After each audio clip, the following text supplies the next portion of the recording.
Well, the national youth event is happening in January. Make sure you all register.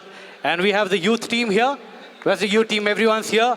Jito Youth Wing, Jito Apex bring to you the National Youth Conclave of 2026. Yeah! Youth has always been known to bring in great energy, great idea, and this is just a glimpse of what you saw.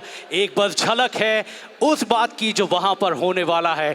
And ये बातें सिर्फ सुन के नहीं, आपको वहाँ पर होना होगा. आपको वहाँ पर होना होगा to experience. So it's happening on the 16th, 17th and 18th of January in Chennai. So we look forward to seeing you all there. We are going to give you the biggest youth experience that you all ever witnessed. With that, I would like to hand over the mic to our Jito Apex President Vijay Ji Bhandari. Hello everyone, hello! 16, 17 and 18, January. Just mark your calendar. It will be a mega event of National NYC. Yo-ho! एक ऐसा programme जो शायद इन सारे चीजों को बदल देगा. Youth की ऊर्जा, यूथ की एनर्जी और यूथ का सैलाब अगर देखना है तो NYC को आना पड़ेगा. And it will be now. Chalo Chennai! So Chennai is going to call you. Chennai calling. Are you there? Yes! Are you there? Yes! Are you there? Yes! Well, इससे पहले कि अगले सेशन के लिए नवनीत मनोज जी को बुलाया जाए, can we have all of you to pose for a picture? All the members, the youth team, the Apex team. Come on. Everyone, join in, all the youth members, everyone who's on stage.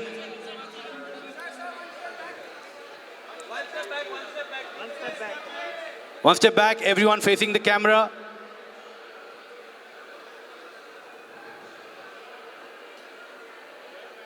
Come on, one youthful position. Give me, yay! 3 cheers for Jito Youth Wing. Hip hip! Hooray! Hip hip! Hooray! Hip hip! Hooray! Excited for this one, excited for the one that comes up. National Youth Conclave. And the next event is an inspiring success story from CA to MD of one of the largest mutual fund in India. A lesson for next generation who want to have a professional career as their choice. Shri Navneet Manoj ji talking about shaping tomorrow's market and economy. Everyone be seated. पीछे जितने लोग हैं, specially youth, ये आप सभी के लिए important है और श्री अनिल सिंघवी जी के लिए. We need 3 chairs. Informed about what the market will do in coming times, and I'm sure we'll all have a great time listening to you, sir. Navneet ji and Dr. Gaurav. I'll speak for some time and then we can have it. जय जिनेंद्र. मेरे ख्याल में सूर्य कुमार के साथ ही चले गए दिखते हैं सारे लोग.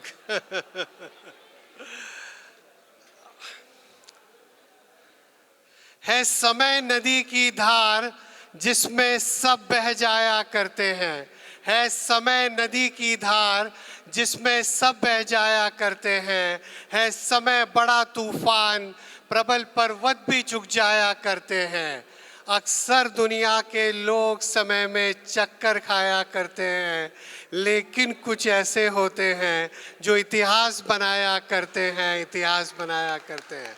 हम उस जनरेशन से हैं, हम उस देश में हैं, हम उस भूमि पर हैं, हम उस समय पर हैं जहाँ पर हम इतिहास बना रहे हैं. मैं अभी वहाँ से आया हूँ जहाँ पे सारी स्टॉल्स थी और इतने सारे लोग थे.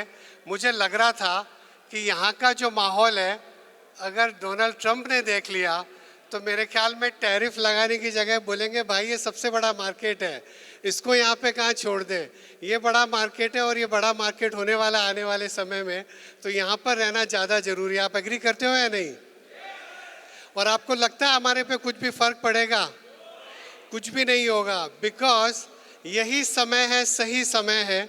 वॉरेन बफेट से जब पूछा गया कि आपने बिलियंस ऑफ डॉलर्स बना लिए, आपके सक्सेस का राज क्या है, आप इतने बड़े कैसे बन गए? स्टॉक मार्केट में इतना पैसा विश्व के इतिहास में कभी ने किसी ने नहीं बनाया। तो उनसे पूछा गया तो उन्होंने एक ही जवाब दिया, I came out of the right womb at the right place. मैं सही जगह पर सही गर्भ से उत्पन्न हुआ। अगर वो अमेरिका में नहीं होते और उस समय नहीं होते तो शायद इतना पैसा नहीं बनाते। सोचो अगर वो कहीं अफ्रीका में होते, वो कहीं अगर और कोई जगह पर होते जहाँ इतनी ग्रोथ ही नहीं होती, इतनी अपॉर्चुनिटी नहीं होती, तो वो इतने बड़े नहीं बन सकते थे। आज हम सब लोग जो यहाँ पर हैं, मेरे ख्याल में आज के 25-50 साल बाद का यही चीज़ कहेंगे कि हम सही समय पर सही जगह पर थे। यही समय है, सही समय। यह भी हम पर है कि हम इसका कितना फ़ायदा उठाते हैं। यह भी हम पर है कि हम इसका कितना फ़ायदा उठाते हैं। परेशानियां बहुत आएगी, मुश्किलें बहुत आएगी। अभी जैसे आपने सुना ट्रम्प का, दुनिया में इतना जियोपॉलिटिकल एनवायरनमेंट ख़राब है, दुनिया का इकोनॉमिक एनवायरनमेंट में चैलेंजेस हैं, दुनिया में सारे तरह के चैलेंजेस हैं। लेकिन हमारे यहाँ पर मुझे लगता है कि अगर हम देखें दुनिया की कोई भी जगह पर political stability, social stability, macro economic stability और फाइनेंशियल स्टेबिलिटी, ये आप एक ही सांस में चारों चीज़ें एक साथ और कोई देश के लिए नहीं बोल सकते, इसी देश के लिए बोल सकते हैं। And that's a matter of pride for all of us that we are part of this. मैं जब भी बाहर जाता हूँ, मेरा टाइटल उन्होंने, सुशील जी ने लिखा, मैं भूल गया अभी, तो उन्होंने कुछ तो लिखा था कि a journey from Beawar to leading one of the largest asset manager in the world. मैंने 1981-82 में एक एप्लीकेशन लगाई आईपीओ की, शायद 7-8 हज़ार रुपये की होगी एलएमएल में, और आज आपके आशीर्वाद से हम लोग 7-8 लाख करोड़ रुपए मैनेज करते हैं एचडीएफसी में। So it's a big journey. Last 30-32 साल से प्रोफेशनल जर्नी, और उसके पहले मैं जब ब्यावर में था, तो मैं बाहर कहीं भी बोलता हूँ, यहाँ पर कहीं भी बोलता हूँ, तो कई लोग ऐसा बोलते हैं कि आप ऐसी छोटी जगह से आए और यहाँ पर पहुँच गए। तो मेरा जवाब जनरली एक ही होता है, मेरा जवाब जनरली एक ही होता है। जब कोई कहता है कि ऐसी छोटी जगह से आए और यहाँ पहुँच गए, तो मैं हमेशा कहता हूँ मैं यहाँ पहुँच गया क्योंकि मेरा जन्म वहाँ पे हुआ था। मैं यहाँ पहुँच गया क्योंकि मेरा जन्म वहाँ पे हुआ था। मैं 21-22 साल तक वहीं पे था, उसके बाद सीए था एंड लक हो गया। तो सबसे पहले आपको एक चीज़ बताता हूँ जो याद रखना, मेरे 50th रैंक आई सीए में, 50th रैंक। और उस टाइम में कोचिंग नहीं होती थी, हम तो ब्यावर रहते थे, तो आर्टिकलशिप भी वहीं से थी, और 50th रैंक थी। अगर एक मार्क कम होता तो शायद ये नहीं होता, राइट? तो that's the role of luck. हम कितना भी कुछ कर लें, बट कुछ चीज़ें ऐसी होती है जो भगवान के हाथ में है, कुछ चीज़ें ऐसी होती हैं जो लक के हाथ में है। लेकिन अभी मैं महाराज साहब के यहाँ लास्ट वीक था, तो उन्होंने बहुत अच्छी चीज़ कही, भगवान पर भरोसा रखना, वो बोलते हैं तिथेरा में पश्यंतु, भगवान पर भरोसा रखना, पर भगवान के भरोसे मत रहना। काम तो अपने को ही करना है, कर्तव्य तो अपने को ही करना है। गीता में वही कहते हैं, अपने भगवान भी यही कहते हैं। एक ही धर्म है पूरी दुनिया में जहाँ हम कहते हैं अप्पा सो परिमप्पा। हर आत्मा में परमात्मा बनने की सामर्थ्य है, हर मानव में महामानव बनने की सामर्थ्य है, provided you work hard, provided you have integrity, provided you do the right thing, provided you do with right sense of purpose. So that's my story. Just few things, जैसे मैंने बोला आपको, मैं वहाँ पे हुआ इसीलिए शायद यहाँ पहुँच गया। तो माय फादर वो वहीं रहते थे 20-25 साल तक, because of health he couldn't travel outside, तो एक ही घर में रहते थे, लेकिन he knew everything about the world. तो हमेशा एक चीज़ कहते थे, और पर्टिकुलरली जो यंग जनरेशन बैठी है, और मुझे अच्छा लग रहा था, आप सब लोग अभी जब स्टेज पे थे एंड आपका प्रोग्राम है, मेरी बच्ची कोरल यहाँ थी, अभी तो कहाँ चली गई, वो शी इज़ देयर। तो बहुत इन्वॉल्व है in all the youth functions. एक चीज़ पापा हमेशा कहते थे, read more meet more. Read more meaning keep learning. Yes sir. By the way एक चीज़ और बता दूँ, अभी अनिल जी आ गए इसलिए, यहाँ पर कई लोगों को पता नहीं होगा, कई लोगों को पता नहीं होगा कि अच्छा अनिल जी आप बोल रहे हैं आपको ऊपर आना है, तो अब मैं कम बोलूंगा बिकॉज अनिल जी आ गए हैं। अनिल जी का आप सब लोग सुबह राष्ट्र के नाम संदेश सुनते हैं एवरी डे। नाउ आज आप उनको लाइव सुनेंगे। So just digressing for a minute, आप में से बहुत लोगों को नहीं पता होगा, मैं ब्यावर की बात कर रहा था अनिल जी। लोग मेरे को पूछते हैं कि यहाँ कैसे पहुँच गए ब्यावर से, तो मैंने कहा मैं वहाँ पर था इसलिए पहुँच गया। कई लोगों को पता नहीं अनिल जी भी यहाँ पर कैसे पहुँच गए। अनिल जी का ससुराल ब्यावर है तो अगर ससुराल नहीं होता तो शायद यहाँ नहीं पहुँचते, on a lighter note. But वो जितने भी गांव में साले होते हैं उनका इतना सा अधिकार रहता है। सो बता रहा था he is to say read more meet more. तो मिलते रहिए, पढ़ते रहिए, सीखते रहिए। Have an unlimited appetite for keep learning and keep meeting people, because पता नहीं किससे हमको क्या सीखने को मिले। हम अनिल जी को देखते हैं, हम लोग लाइक ऑलमोस्ट एवरी वीकेंड देश के किसी किसी कोने में होते हैं, और कई बार लोग पूछते हैं इतना कहाँ से पता चलता है। इतने लोगों को मिलते हैं, हर आदमी से आपको सीखने को मिलता है। द सेकेंड, मेरे एक दादाजी एक बहुत अच्छी बात कहते थे। मैं I don't know how many of you know ESG, the concept. काफ़ी लोगों ने हाथ खड़ा किया। तो वर्ल्ड में भी बहुत बड़ा कॉन्सेप्ट है which is like environment, social and governance. कि कोई भी अगर आपका बिजनेस है, अगर कोई ग्लोबल प्राइवेट एक्विटी वाला, वेंचर कैपिटल वाला आपके यहाँ इन्वेस्ट कर रहा है, आपकी कंपनी लिस्टेड हो गई, तो जो बड़े फंड मैनेजर्स वो आपके यहाँ लगा रहे हैं, तो वो एक ESG इम्पैक्ट देखते हैं। E का मतलब एनवायरनमेंट, पर्यावरण, S मतलब सोशल इम्पैक्ट, और G मतलब गवर्नेंस। मेरा सौभाग्य था सेबी की सबसे पहली जो ESG कमेटी बनी, मैं उसका चेयर था। आज भी उसकी जो एडवाइजरी कमेटी है उसका चेयर हूँ। विश्व के कई कोने में हमें एक सौभाग्य मिलता है टू टॉक अबाउट ESG। और ये हमेशा ऐसा लगता है कि वेस्टर्न कॉन्सेप्ट है, वो लोग आते हैं बाहर से और इंडिया में लाइक आपको ESG में करना चाहिए, आपको ESG में करना चाहिए। तो मेरी जो रिपोर्ट थी वो कमेटी की, उसमें मैंने लिखा कि हमारे यहाँ तो सदियों से चल रहा है ये पर्यावरण। आप आचारांक सूत्र पढ़ेंगे तो आपको पता चल जाएगा पर्यावरण और एनवायरमेंटल इम्पैक्ट क्या होता है। परस्परो ग्रहो जीवानाम हमने 2500 साल पहले कहा था। और S और G का एक ही बताता हूँ। तो going back to that Beawar thing कि मैंने क्या क्या सीखा, जिस 2 और 3 चीज़। तो पहले मेरे पापा का था read more meet more, buy more books then you can ever read. अगर नहीं याद हो तो भी इतनी खरीद लो घर पे कि उसकी खुशबू आती रहे कम से कम, तो एक क्यूरियोसिटी बढ़ती है उससे। And meet more, meet as many people as possible. I think एक बार बहुत साल पहले तब मेरे फादर थे, तभी अनिल जी शायद कोई शादी में या कुछ थे एंड टाइम नहीं था। मुश्किल से मेरे ब्रदर ने बोला कि आप 5 मिनट ही घर पे चलिए। एंड देन अनिल जी ने मेरे को फ़ोन किया कि मैं 2 घंटे बैठा रह गया कि मैं पूरा देश देखता हूँ, पूरी दुनिया देखता हूँ, लेकिन उनके साथ ब्यावर में बैठे बैठे भी इतनी सारी बातें कर सके। सो मैं S और G वाला ESG के कॉन्सेप्ट में हमारे दादाजी एक चीज़ हमेशा कहते थे कि पता नहीं पैसा दुकान पे या व्यवसाय में किसकी पुण्यवादी से आता है, इसलिए सबका ध्यान रखना।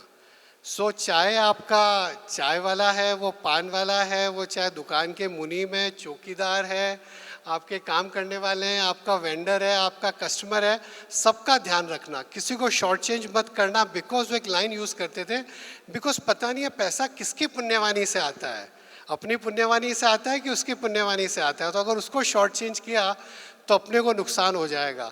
और मैं जब सोचता हूँ वो S और G, स्टेक होल्डर कैपिटलिज्म या मतलब सबका ध्यान रखना, is basically like very very similar. मेरे परदादाजी थे जिनको मैंने नहीं देखा, Mishrimal ji, and it very interesting. My दादाजी यूज्ड टू से कि अगर कभी भी किसी के लिए कुछ कर रहे हैं तो उसको पता नहीं चलना चाहिए कि हमने किया है। तो पुराने ज़माने में आई डोंट नो, जैसे वो लाल कलर का एक वो क्या बोलते हैं गमछा टाइप होता था, वो लगाते थे, हाथ में एक छतरी हर आदमी के रहती थी। बहुत सालों, हमारे यहाँ 100-150 साल पुरानी जो पेंटिंग वगैरह उसमें वो फ़ोटो है। तो एवरी डे वो जब घर पे आते थे तो वो गमछा नहीं होता था। एंड यूज्ड टू से कि यार मेरी भूलने की आदत है तो मैं छोड़े आया। मतलब छोटी सी चीज़ बता रहा हूँ, but there are many things like that. और वो छतरी कहीं पे छूट गई बिकॉज वो उन्होंने किसी को दे दी, लेकिन वो कभी कहेंगे नहीं दैट कि मैंने वो उसको दे दी। तो ऐसा ही एक बार था कि ब्यावर के स्थानक में कोई बाहर से आए थे और उनका पर्स चोरी हो गया। समझ लीजिए आप, सपोज कोई जीतों के फंक्शन में हमने किसी को इनवाइट किया, सूर्य कुमार यादव पे जिस तरह से भीड़ बरस रही थी, मैं संपत जी को बोल रहा था कि मतलब कहीं गिर नहीं जाए, वो लग नहीं जाए, जिस तरह से बच्चे आ रहे थे। बाई चांस समझो उसके पर्स था और वो गिर गया, राइट। वो तो खैर बहुत बड़ा आदमी, उसको तो फर्क नहीं पड़ेगा, बट किसी का भी पर्स यहाँ पे खो गया, तो ऐसा किसी का पर्स खो गया एंड तो ना पूछा अरे नहीं इधर होगा, इधर ढूंढिए, और तूने ऐसे ही पूछा कितने रुपए थे, और तो उसने बोला होगा कुछ तो वो ज़माने में पता नहीं 25, 50, 100 रुपये, तो उन्होंने कहीं पे ऐसे रुपए कि अरे यार चोर भी कैसा था देखो, वो पर्स ले गया और रुपए छोड़ गया कुछ भी, और वो दे दिया, बट उसको ये नहीं कहेंगे कि हमने दे दिया, बिकॉज वो हमारे शहर का नाम खराब हो जाएगा, हमारे समाज का नाम खराब हो जाएगा। सो मैं जब वो ESG बता रहा था तो ये हमारे अंदर तो इतना अंदर तक है, इतना अंदर तक है, परस्परो ग्रो जीवानाम वसुधैव कुटुंबकम, ये तो हम हजारों सालों से बोल रहे हैं। मैं कहीं भी जाता हूँ बाहर हमेशा स्टार्ट करता हूँ असतो माँ सद्गमय तमसो माँ ज्योतिर्गमय मृत्योर्मा अमृतगमय। हम तो वो हैं जो अंधकार से प्रकाश को ढूंढते हैं, वो हैं जो मृत्यु से अमरत्व को ढूंढते हैं, हम वो जो हैं जो हर जगह पर प्रकाश ढूंढते हैं, हर जगह पर अच्छा ढूंढते हैं हजारों सालों से। तो हमारे को किसी को ESG सिखाने की ज़रूरत नहीं है, हम सबको सिखाएंगे। और हमारे तो परिवारों में, हमारे तो गुरुदेव की वजह से, प्रभु की आशीर्वाद की वजह से जिस तरह के संस्कार हैं, मुझे पक्का विश्वास है कि हम उन मूल्यों पर रहें, हम उस विश्वास पर रहें तो हम बहुत आगे जा सकते हैं। अगले 25 सालों में, in next 25 years, India is going to create an economic miracle which is unparalleled human history. विश्व के इतिहास में जो नहीं हुआ वो इतिहास हम लिख देंगे, विश्व के इतिहास में जो नहीं हुआ वो इतिहास हम लिख देंगे। और ये नहीं है कि हमारी 3-4 ट्रिलियन डॉलर की इकॉनमी 20-25 हो जाएगी, वो तो और भी हुई है, अमेरिका हुआ है, चाइना हुआ है, और कंट्रीज़ हुई है। या $2500 पर कैपिटा है, वो 5000, 10,000, 20,000 हो जाएगा। लेकिन जो हमारी ग्रोथ स्टोरी है वो सबसे बहुत डिफरेंट है। जब वो कंट्रीज़ ग्रो हो रही थी उन्होंने कभी नहीं सोचा कि वसुंधरा का क्या होगा, धरती माँ का क्या होगा। जब चाइना में ग्रोथ थी, दे डेस्ट्रॉयड द प्लेनेट, इतना उन्होंने पूरे विश्व को, ये जो क्लाइमेट चेंज की प्रॉब्लम है। जब अमेरिका में ग्रोथ थी, जब यूरोप में ग्रोथ थी, उन्होंने कभी औरों का नहीं सोचा। पूरे स्लेव्स थे जिन्होंने उनके लिए काम किया सैकड़ों साल तक। एक हमारा ही है जहाँ पर it's in a democratic environment, it's a sustainable growth, it's a equitable growth, it's an inclusive growth. That's why हमारी जो ग्रोथ मोमेंटम है is going to be very very different. पर ये बड़ा सा, जैसे मैंने कहा, मिरेकल है, बड़ा ओशन है, अभी हम पर निर्भर कर रहा है कि हम उस ओशन के अंदर एक मग लेके जाएं, या एक जग लेके जाएं, या एक बड़ा कुछ तो कढ़ाई लेके जाएं, या पूरे टैंकर लेके जाएं। वो अपने को उठाना है। पूरा विश्व हमें देख रहा है और हम पूरे विश्व को देख सकते हैं। अगले कई सालों तक इतनी बड़ी अपॉर्चुनिटी है। और मैं बहुत ज़्यादा नहीं कहूँगा ब्यावर के बारे में और जो उन्होंने टाइटल दिया सुशील जी ने, बट ये है कि खुद पर विश्वास होना चाहिए, इंटेग्रिटी रहनी चाहिए, अटमोस्ट इंटेग्रिटी। मेरे को पता है, एक बार हम कपिल देव के साथ एक इवेंट में थे, तो उन्होंने 2 चीज़ कही। मैंने जैसे ही वो जीतो देखा बाहर, तो मुझे एक तो याद आ गई उनकी, आई डोंट नो उनकी मूवी में था कि नहीं, कपिल देव की मूवी बनी है राइट 1983। तो उन्होंने कहा मैं जब भी जाता था तो मेरी माँ मेरे को बोलता था, लाइक मैं जा रहा हूँ मैच के लिए, तो मेरी माँ एक ही वर्ड कहती थी, जीत कर आना। मेरी माँ, आई डोंट नो वो उसमें है क्या कि जीत कर आना। तो मैं भी यही बोलूँ, हमेशा जीतो। कोई भी मिले तो जय जिनेंद्र के बाद हमेशा बोलिए हमेशा जीतो। Have that attitude of winning, have that. And हम लोग तो वैसे हैं जिन वाले, मतलब हम खुद को जीतते हैं और बाहर वालों का हृदय जीतते हैं और खुद पर स्वयं पर विजय प्राप्त करते हैं, तो हम तो अलग ही हैं और आगे बढ़ेंगे बहुत। एंड दूसरा, उसने कहा कि इतने प्लेयर्स को उसने देखा है 30-40 सालों में पूरी दुनिया के अंदर। एंड एक चीज़ है, उसने बोला that perseverance beats talent, hard work beats talent. मैं बहुत सारे नाम नहीं लूँगा क्योंकि ये रिकॉर्ड हो रहा है। इतने प्लेयर्स बताए उन्होंने जो सुपर टैलेंटेड थे लेकिन अच्छा नहीं कर पाया उनके करियर में। उसके हिसाब से एक्चुअली रिकॉर्ड हो रहा है, आई डोंट नो बोलना चाहिए कि नहीं। वो बोला सबसे टैलेंटेड प्लेयर मैंने मेरे करियर में अगर कोई देखा है तो लक्ष्मण शिवरामा कृष्णन देखा है। आई डोंट नो आप में से कितने लोगों ने नाम भी सुना होगा, यंगर जनरेशन ने तो नहीं सुना होगा, पुरानी जनरेशन हाथ खड़ा कर रही है, बट उन्होंने इतना अच्छा नहीं किया। मैं कुछ औरों के नाम नहीं लूँगा, और कईयों के नाम लिए वो तो एम्बेरसिंग हो जाएगा। बोले सिर्फ एक वजह से, उनको नेचुरल टैलेंट नहीं था, उनका इतना टैलेंट नहीं था, बट वो the share hard work, just showing up every day. सुबह लाइक आपका जो समय उससे पहले आ गए और शाम को जब सारे प्लेयर चले गए उसके बाद भी आप प्रैक्टिस पे लगे हो, वही लोग हैं जिन्होंने बहुत अच्छा किया था. So it's such a big opportunity. I think it's up to us how much hard work that we can put in, and over the next several years I think we'll create an unparalleled economic miracle. and ये हमारी responsibility भी है.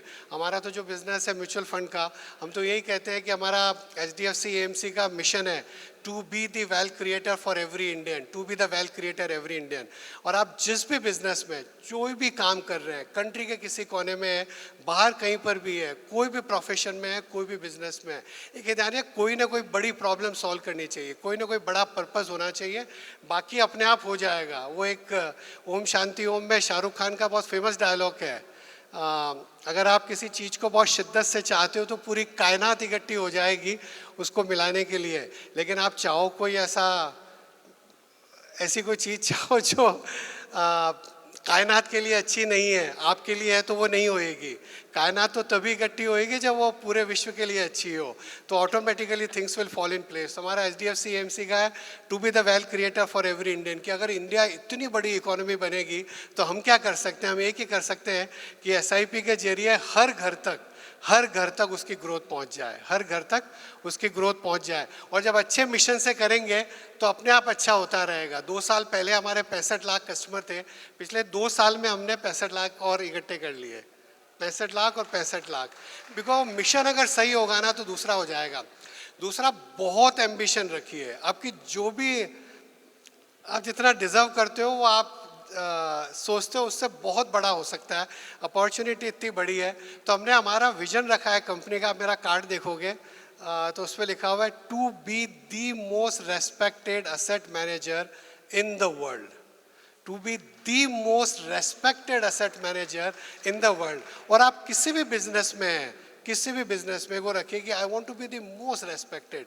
जो मेरे customer हैं, जो मेरे vendor हैं, जो मेरे पीयर्स हैं, जो मेरे कॉम्पिटिटर हैं, जो मेरे एम्प्लॉय हैं, जो मेरे लैंडर हैं, बैंकर हैं, पूरी लोकल सोसाइटी है, कम्युनिटी है, वहाँ पे I should be the most respected. And then backward काम करिए, वो ऑटोमेटिकली हो जाएगा.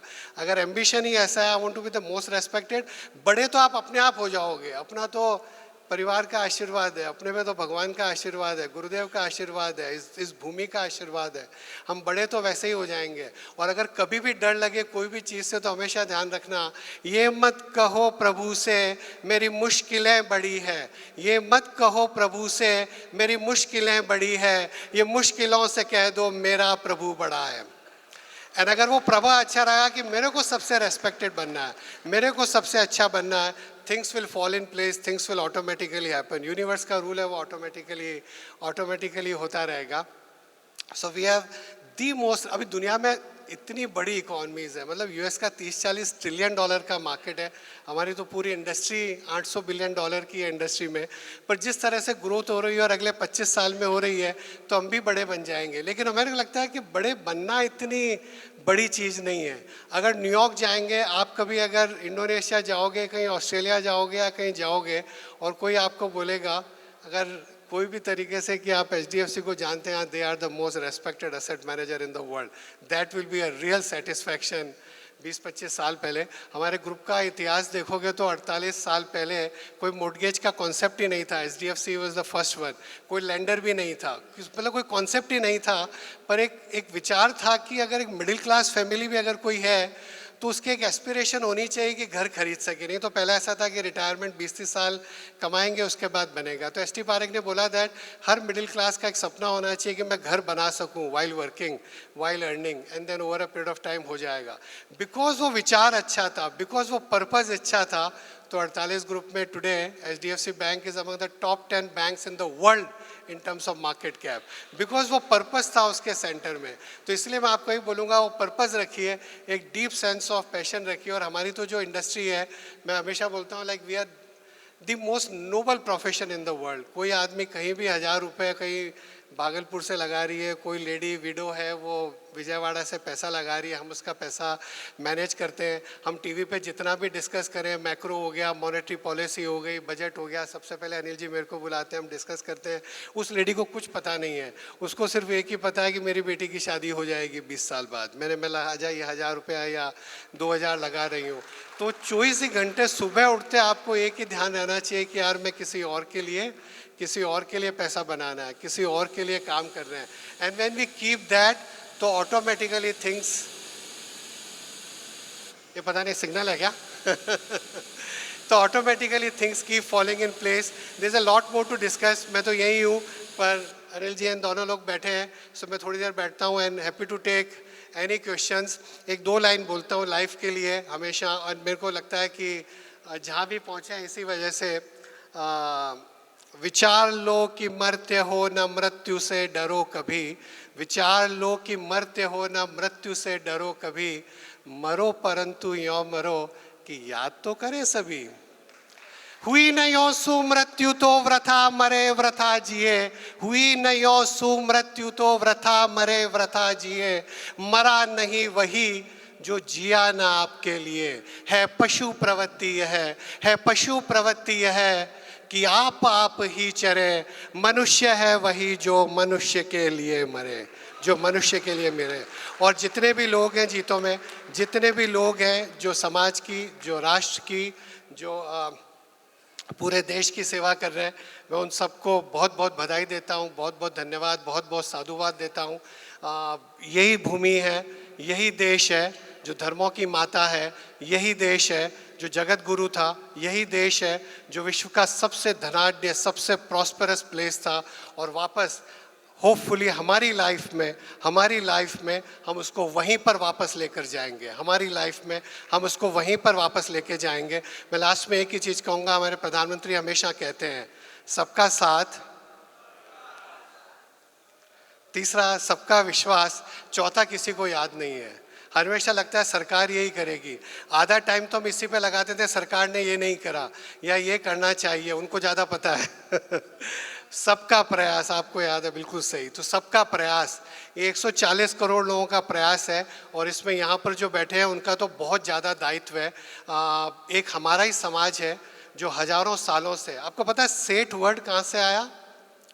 जो सबसे श्रेष्ठ है गांव में वो सेठ है, जो सबसे श्रेष्ठ है वो सेठ है। महाजन, साहूकार, साउथ में भी चेट्टियार, यही एक भूमि है जहाँ पर जो समृद्ध है, जो व्यवसाय में है, जो उद्यमी है, उसकी बहुत प्रतिष्ठा है दूसरी जगहों के बजाय।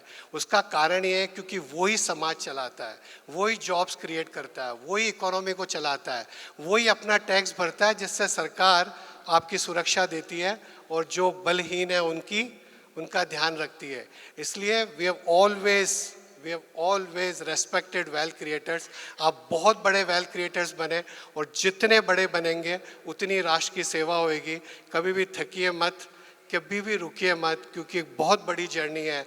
और अगर हमने हमारी लाइफ में भारत को वहीं नहीं पहुंचाया जहां पूरा विश्व कहे परस्परो ग्रोह जीवानाम, यही तरीका है, जियो और जीने दो, यही एक तरीका है जो पूरी मानवता को चाहिए, तभी शायद हम प्रभु महावीर के लिए एक सही श्रद्धांजलि दे पाएंगे। Thank you so much, God bless you.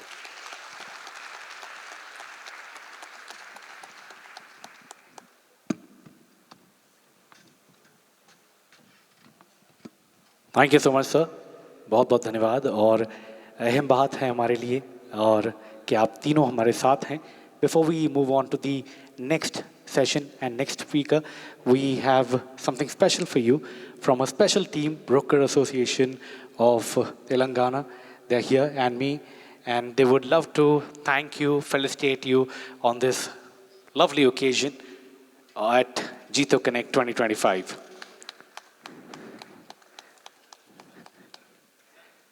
Shri Navneet Manoj ji,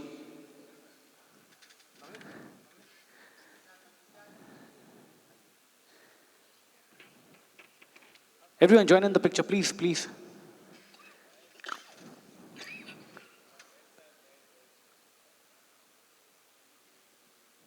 Great names of the finance and investment industry, I would request Shri Anil Singhvi ji to accept this honor from the Brokers Association. We all can have a huge round of applause, everyone.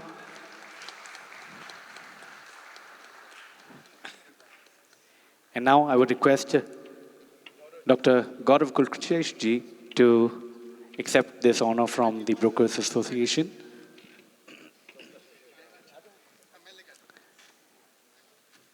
Well, we have two more keynote to be done. And after this session, this hall will have a presence of Boman Irani, renowned actor, photographer, and motivational speaker. But for now, over to you, Dr. Kulkarni ji. Thank you. Good evening, everyone present in this room.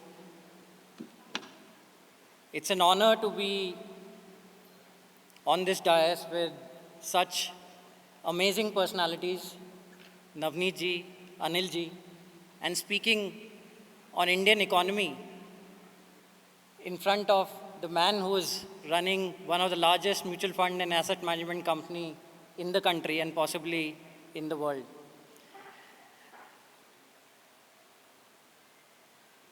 And I would echo the excitement that Navneet said. हम अपनी जिंदगी में ये करेंगे. In the next decade, we are going to add trillions to this country's GDP, millions to the investor base which people like Navneet will manage, and countless new enterprises that people like you who are part of Jito Samaj will create.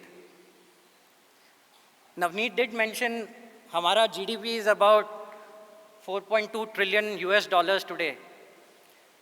But if I may ask you, where do we stand in world ranking?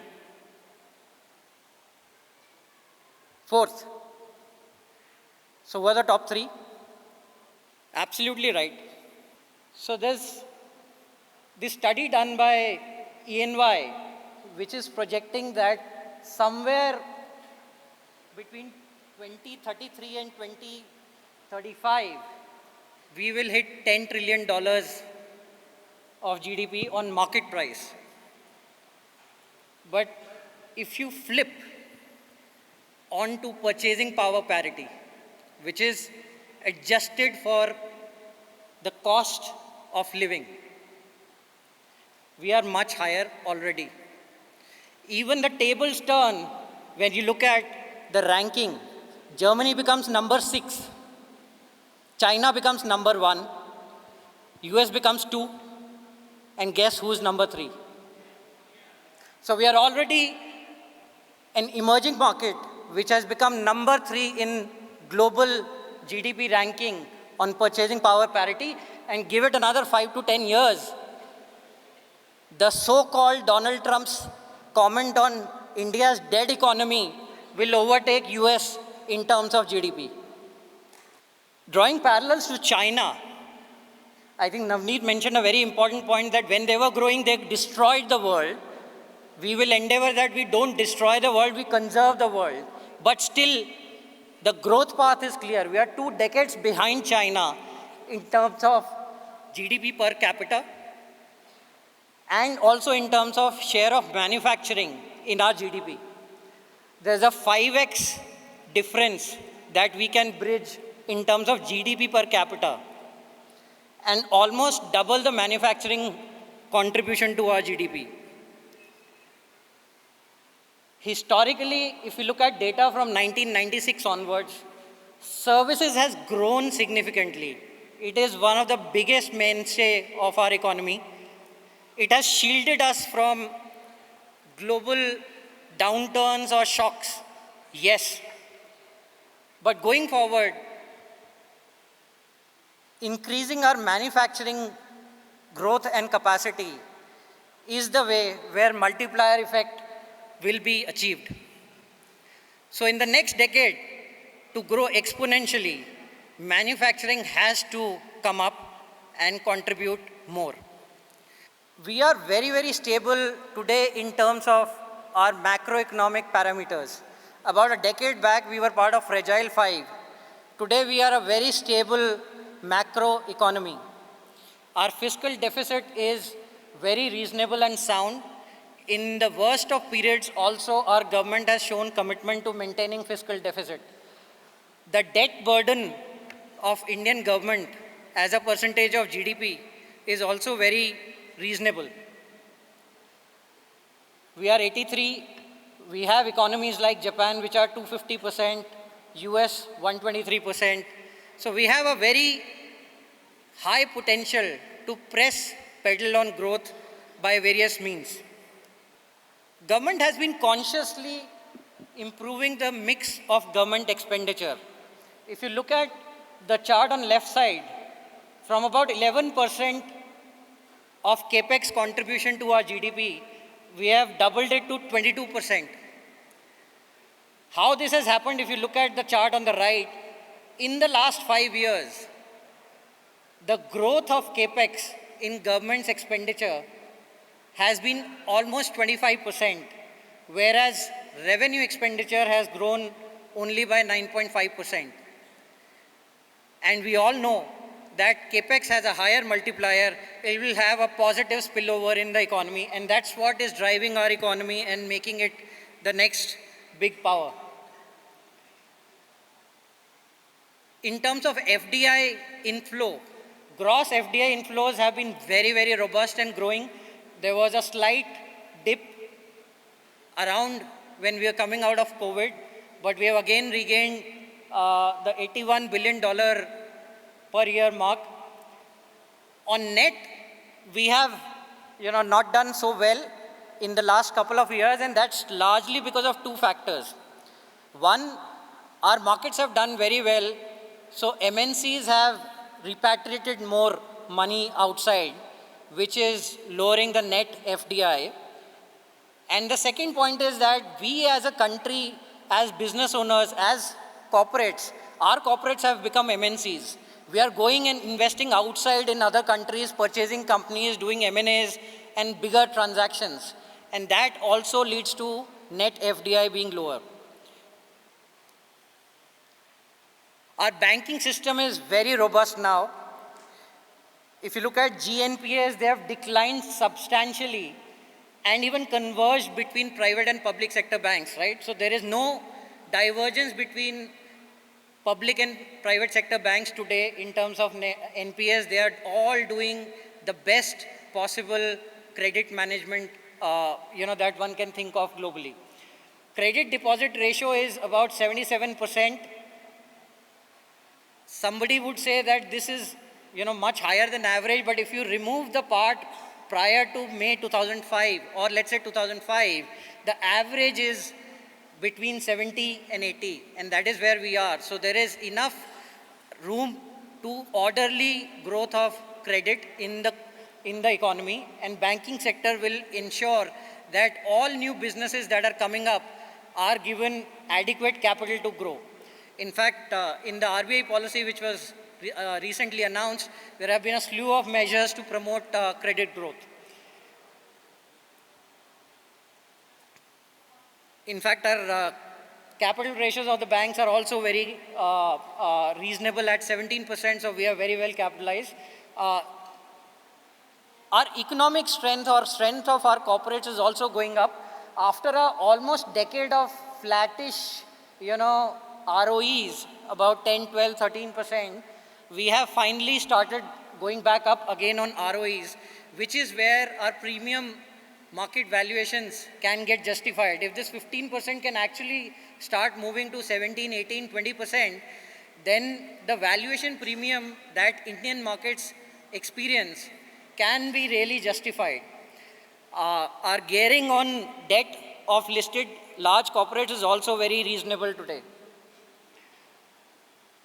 Corporate earnings momentum is also improving, though in the recent last 1 year, there have been some downgrades in earnings. But if you look at a longer period, let's say from 2020 onwards, or let's say even prior, the average PAT of listed companies to GDP was about 2.5, 2.7%, which has grown to 3.4%. So almost 100 bips increase in listed company PAT numbers.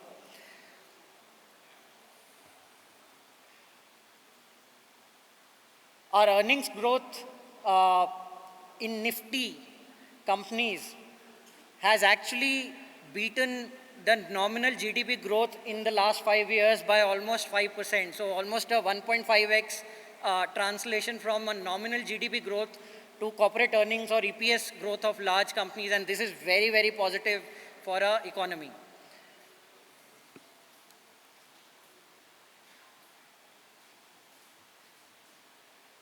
So while we've seen a broad-based, all sectors have grown post-COVID, let's say, and the next 3 years growth are also healthy, but there is some, normalization of growth that we will see in the next few years. Real estate as a sector stands out, where last, let's say, 6 years revenue growth has been 7%, but because the cycle has turned and probably turned decisively, the expectation is that over next 3 years, there'll be a significant revenue growth of real estate companies. These are listed companies. Now, this is a very interesting one. I think the number of IPO advertisements on Economic Times and Times of India, the number of pages that have gotten added every day is unprecedented. So our primary markets are seeing a spate of activity. IPOs and both QIPs, are hitting the market like never before.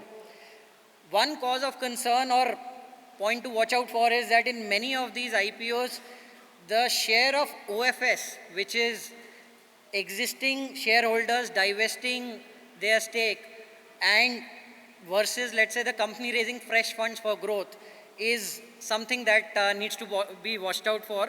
But otherwise, capital creation is at unprecedented levels. FII exits, you have all read that since last 1 year, there's a lot of, selling that FIIs have been doing. We tried to encapsulate why one would sell. So, okay, there could be unfavorable tax rates as compared to other countries, general decline in appetite for emerging markets, which may change. It's a cycle. Expensive valuations. We'll look at valuations in the next few slides. Better returns in US, which is a fact. In the last few years, US has delivered robust market returns, and that's prompting people to pull back money from emerging markets to US. Profit booking, right, which also is a factual position. Weaker rupee, of course, there are temporary periods, but today if you look at the inflation differential between US and India is not very large. So going forward, you may not see a very significant depreciation unless there's a significant reset of data. Geopolitical uncertainty, lagging behind on AI. Now, lagging behind on AI is something that we need to structurally address. Today, India as a country has largely not been able to participate in the AI theme as it is flowing in the West. But going forward, usage of AI for improving productivity is where India will, I believe, will do best globally, and that is what we should watch out for, and there could be interesting opportunities that will emerge from that. And slowing economy, which I think again is cyclical. Navneet's industry is doing absolutely fantastic on pulling money into mutual funds. Even AIFs and PMS, and I was fortunate to be in a conference where Navneet pledged that he will also give enough focus and attention on alternates as an investment. So AIF is also a place where our large asset managers are looking at substantial opportunities to grow and money to be managed. Equity AUM of institutional investors has also gone up. Okay, so maybe about 10-15 years back, there were regulations which disallowed, NPS, EPFO, life insurance companies from investing in equity markets, or it was highly regulated because people didn't trust the equity markets. But today that has changed, and you look at the growth, that institutional money in equity markets has displayed. Retail investors, which Navneet was talking about, are now standing shoulder to shoulder with large ultra HNI investors or family offices or affluent investors through SIP as an instrument. And yesterday we had a session with Bala and Nilesh where I was moderating, and they were partially the co-creators of the campaign Mutual Fund Sahi Hai, which eventually led to the retail investor coming into market with a lot of confidence, and people like Navneet and the industry is doing their best to ensure that their experience is the best in class.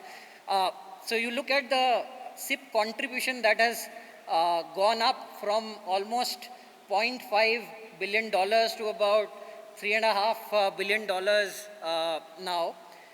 And the total AUM of SIPs is now almost 20% of the overall equity AUMs. AIFs, any which ways, is an instrument which is growing, but is largely for large investors. Now, this is an output of what has happened on FI selling versus domestic mutual funds book growing. If you see, in March 2014, FIs held about 19%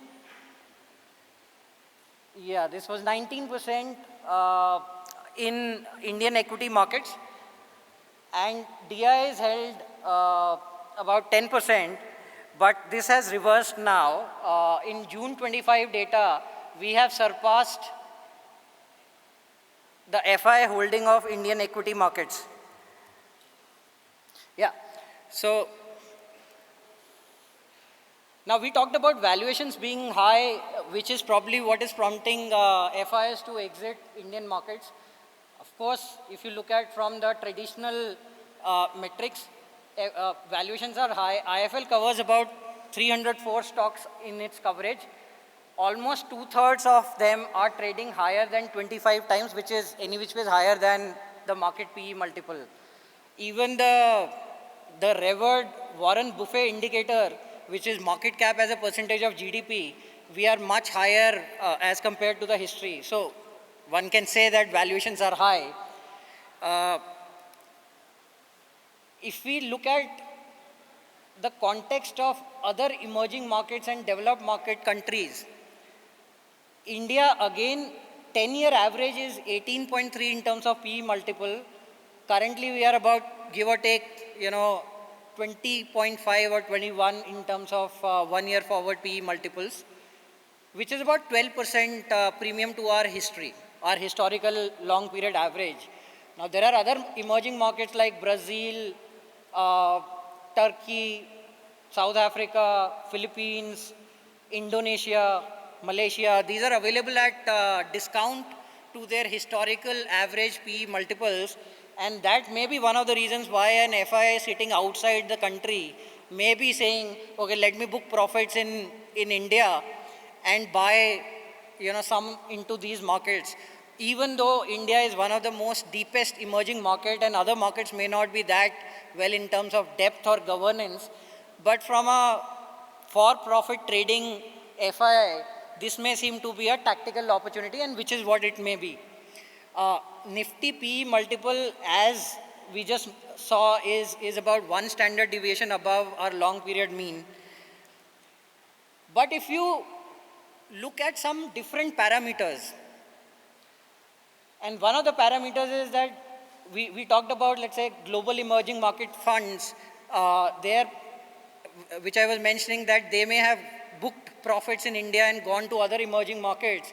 So their position in India with respect to MSCI emerging market has gone to, let's say, almost 100 bips lower or underweight position, which is unprecedented. It went to almost close to 200 basis points, but is back to about 100 basis points now. But if you look at valuation premium of Indian markets to other emerging markets, and I'm talking last 10-year data, India has always traded at a 60% premium to other emerging markets. So even though on absolute sense, and to our history, we are trading higher, but other emerging markets, if we look at relative performance, we are at an average of the last 10 years. So this valuation setting where foreigners have gone underweight, and with respect to other emerging markets, we are now at long period averages. We just need a trigger for this to start reversing. And what could that trigger be? It has to be earnings.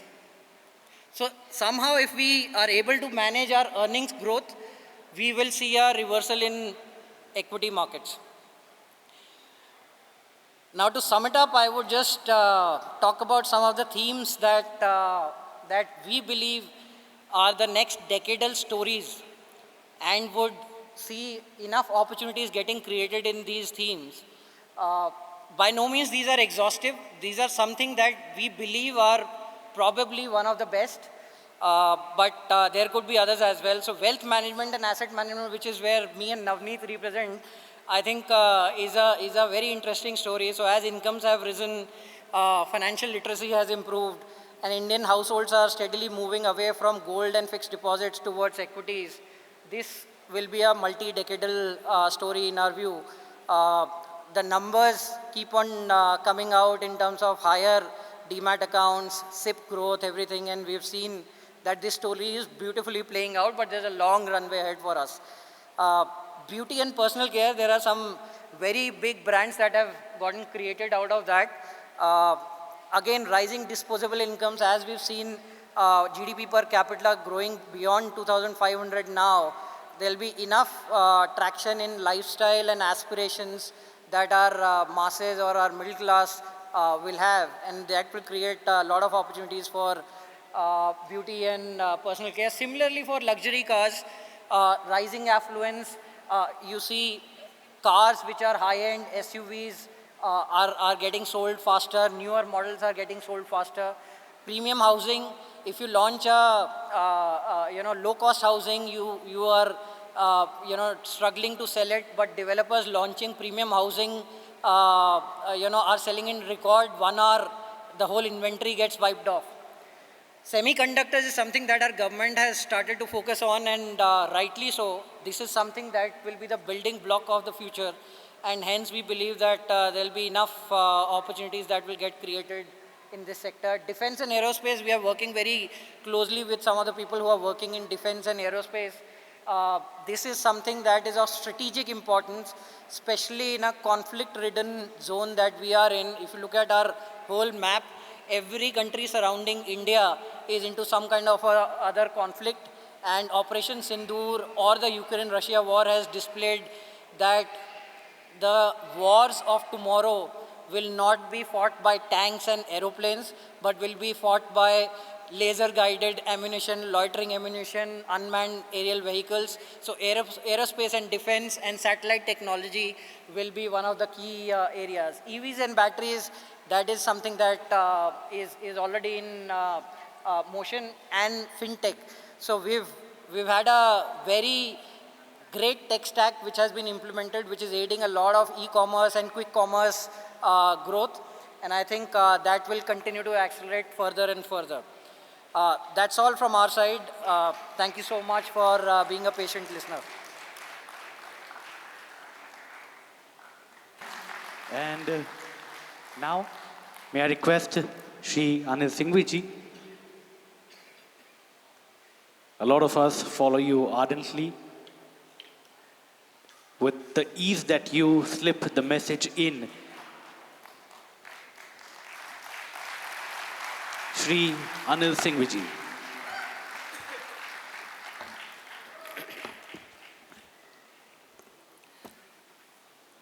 आप सभी को सादर जय जिनेंद्र।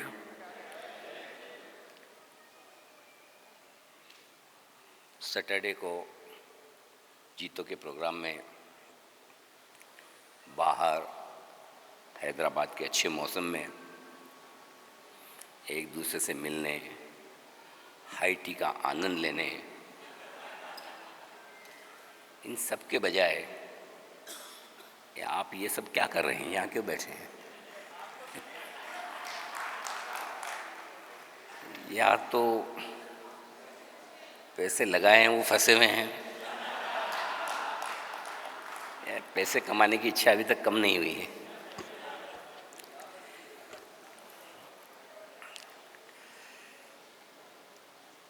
ये बड़े सौभाग्य की बात है कि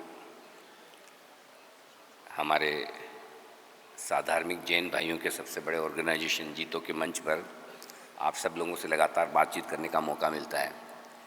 आज यहाँ हैदराबाद आने के पीछे दो ही पर्पस थे मेरे। एक तो ये कि मैं ज़िंदगी में एक मौका कभी नहीं छोड़ता, जब भी मिले जहाँ भी मिले, और वो मौका होता है या तो नवनीत जी या नीलेश भाई। जब ये बोल रहे हो ना तो सबसे ज़्यादा आनंद श्रोता बनने में है।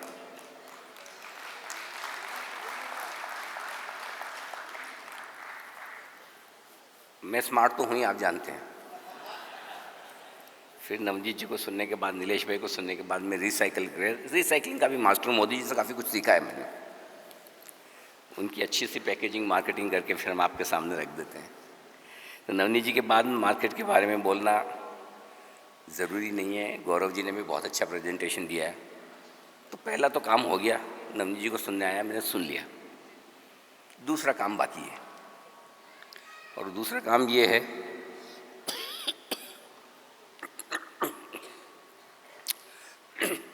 आप लोगों से बातचीत करना। आप में से कितने लोग हैं जो देखते हैं जी बिजनेस? आपके प्यार और स्नेह के लिए धन्यवाद, थैंक यू। जो बोलता हूँ सुनना पड़ता है आपको, ऑप्शन है नहीं बेटर हाफ की तरह। तो इसलिए आज मैंने ये सोचा कि बजाय मैं भाषण दूँ तो आप टीवी पे कभी भी सुन लेंगे। आपके मन में कोई भी सवाल है, उन सवालों के जवाब आप लेना चाहें तो प्लीज़ मैं ऑर्गेनाइजर से भी रिक्वेस्ट करूँगा 2-4 माइक पहुँचा दें आप। क्या हो भाई साहब, क्या ले लिया ऐसा, इतना ज़ोर से आगे बैठ के हाथ में? सबसे पहले आइडिया है आपके पास 16 रुपए वाला?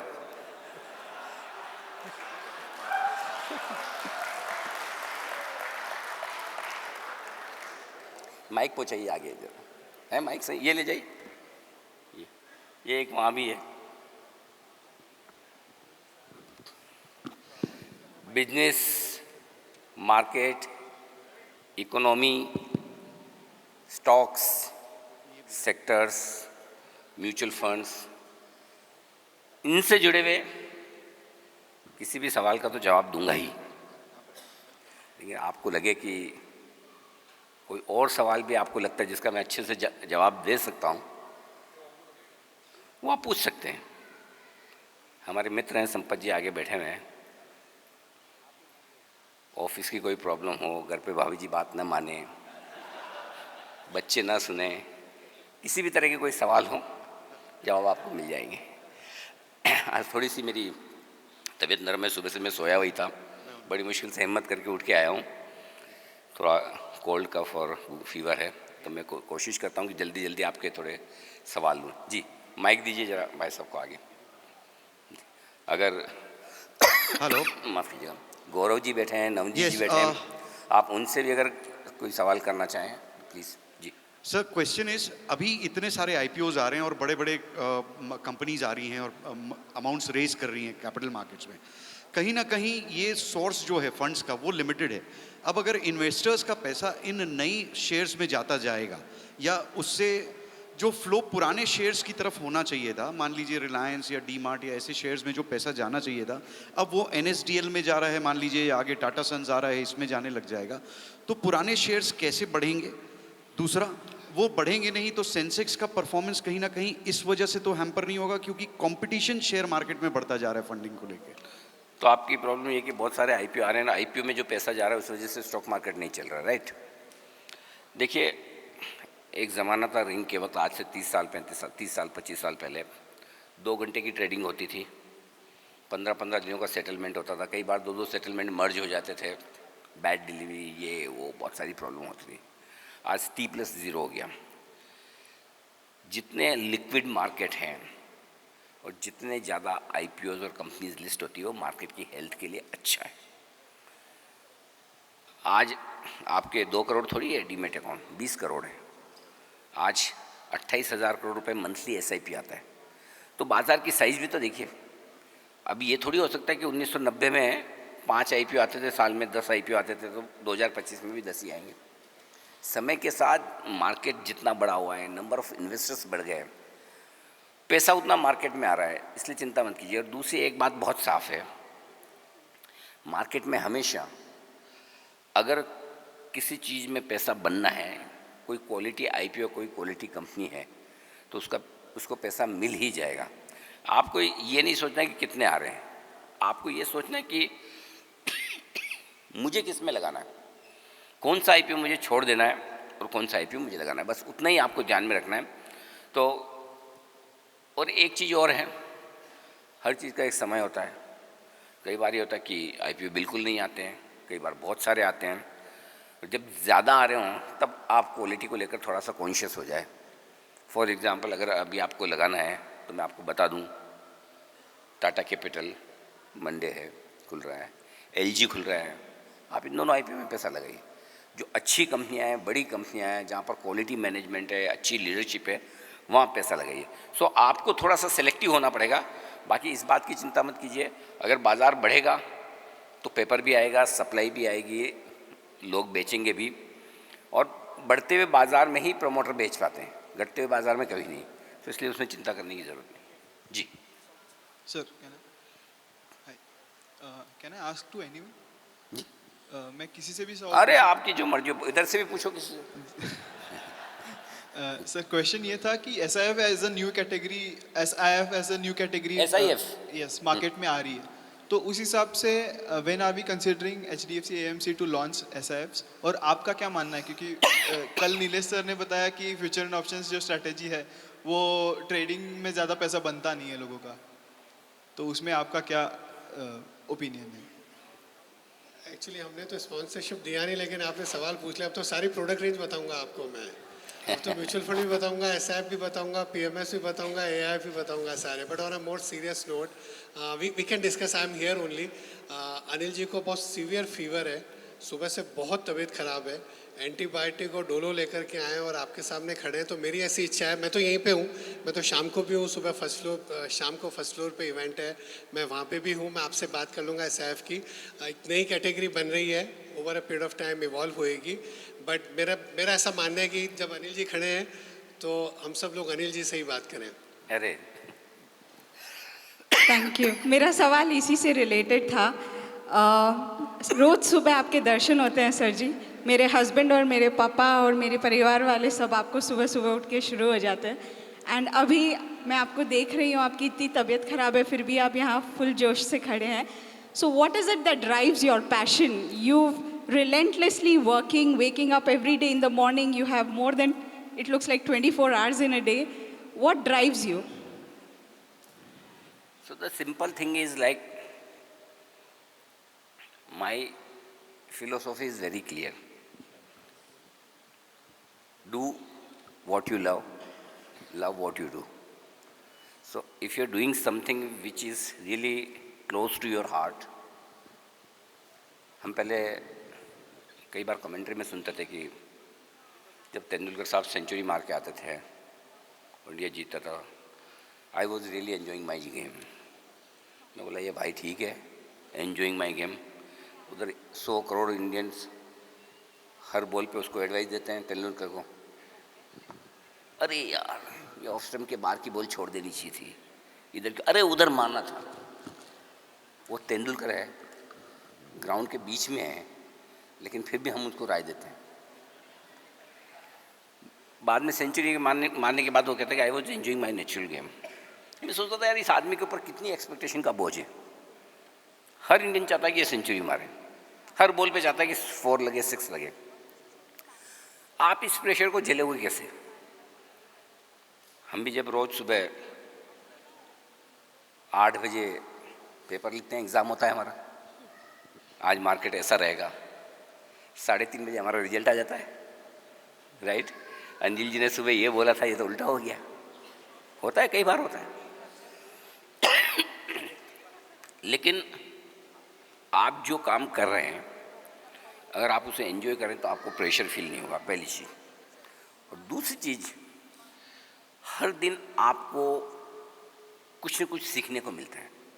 अगर आपने अच्छा किया तो भी सीखिए कि मैंने आज अच्छा इस वजह से किया, और अगर आपने ख़राब किया, मैंने सुबह तेज़ी सोची थी मंदी होगी तो क्यों हुई, और अगर मैं उसको अच्छे से सीख लूँ तो मेरा दिन खराब नहीं हुआ। वो एक बड़ी कहावत है कि हर तेज़ी के मार्केट के बाद, हर बुलरन जब आता है, जब बुलरन ख़त्म हो तो आपके पास पहले से ज़्यादा पैसे होने चाहिए, तभी आपने बुलरन को एंजॉय किया है, सही तरीके से बुलरन खेला है।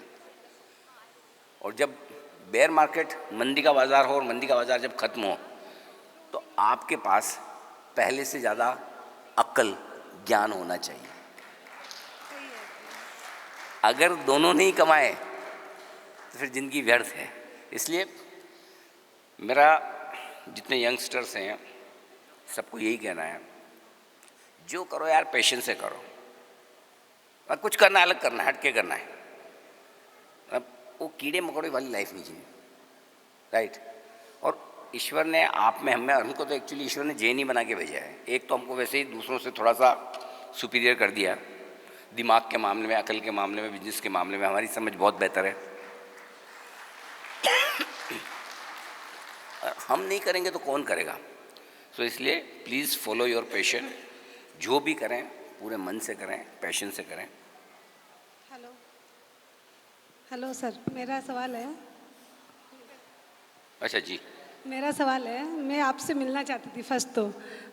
एक बार ना टीवी पे देखती थी आपको हमेशा, आज रूबरू मिल रही हूँ तो बहुत खुशी हो रही है मेरे को। Thank you ma'am. और आप कहाँ रहते थे, आपका लाइफ कैसे शुरू हुआ और कहाँ तक ख़त्म हुआ, कैसा हुआ, ये सब बताओ ना मेरे को।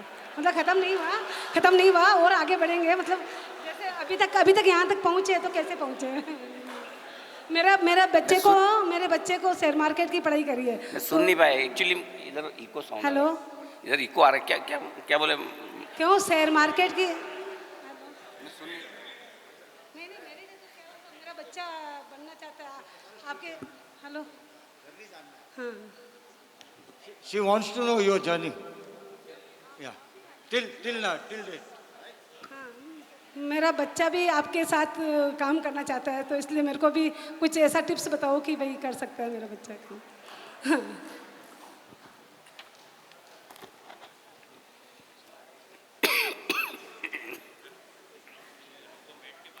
पहले तो आपका धन्यवाद कि आप हर नहीं आई एम गुड